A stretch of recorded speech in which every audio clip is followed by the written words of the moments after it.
Good morning, everyone. Welcome to Monday. Welcome to Monday Minutes. You know, what a weekend, what a month of January. From the incident in New Orleans, the inauguration, tariffs, multiple executive orders. It has been, quite a month in the books.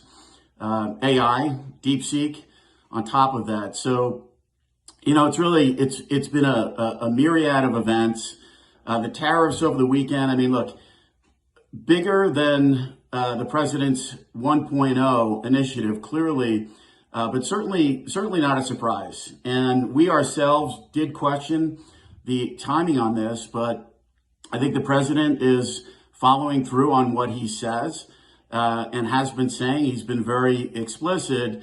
With Canada and Mexico, clearly this is around national security. Okay, that's what's going on here. So, trying to tie that in with Europe, a different scenario altogether. You could see tariffs potentially come more in line. You could see tariffs actually come down.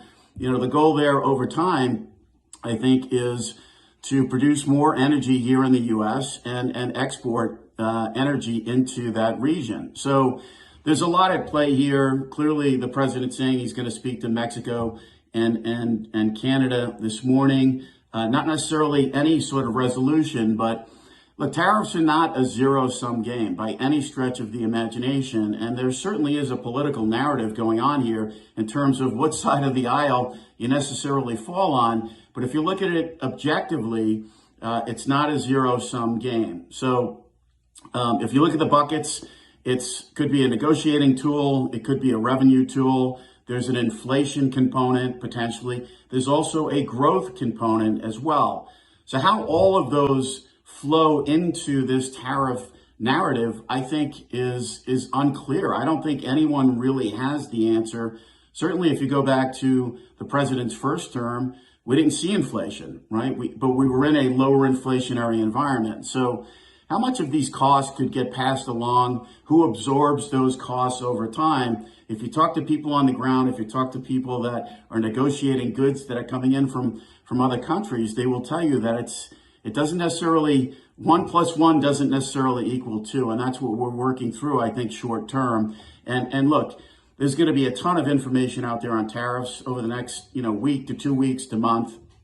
But for us, paying more closely attention to markets in general. If you look at the U.S., yes, there is potentially an inflationary aspect of what could come of this, but the president has already acknowledged that. Who pushes back? Who absorbs that cost?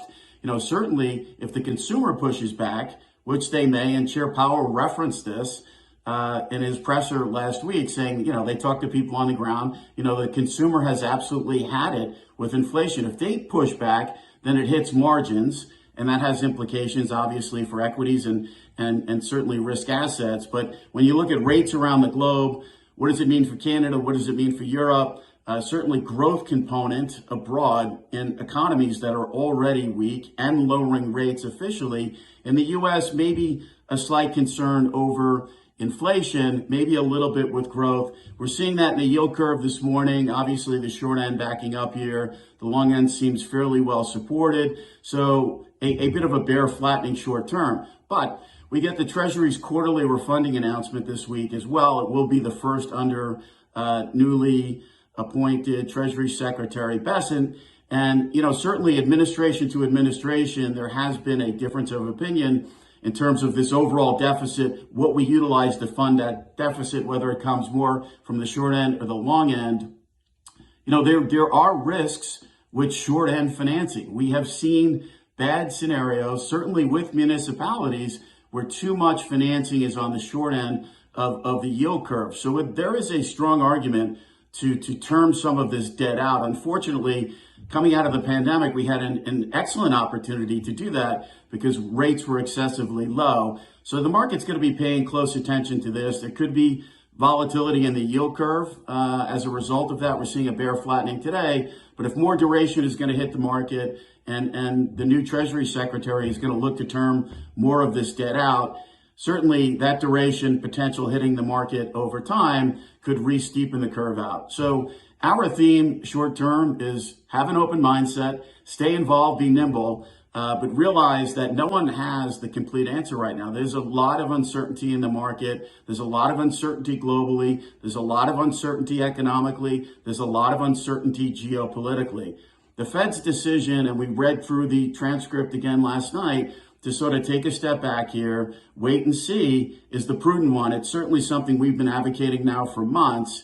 The one bright spot, and it's being talked about a little bit, is that the inflation readings short term, fortunately, have been reasonable. And some of that help is coming from the housing market, right? Which is where the Fed has been focused on. You look at CPI, we know we have outdated metrics there. The Fed now looking at different real-time metrics in terms of rents and rolling things over, where things are going. Some of those numbers have fallen off a cliff to levels, the rate of change that we haven't seen since the global financial crisis. So there are bright spots out there. I think a wait and see approach from the Fed is prudent. I think we're going to find out a little bit more in terms of what's coming from the Department of Treasury this week. And then we'll throw on top of that ISM services, which, is always an important read.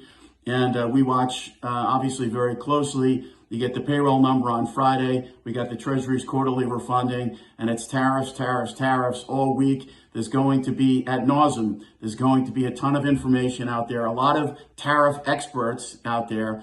But the reality is, like I said, no one really knows. I think there are different buckets we define for in terms of how these tariffs can potentially work over time. And I think an open mindset here makes sense. Wishing everyone a great week ahead. I'm Greg Faranello. I'm head of U.S. rates for AmeriVet Securities.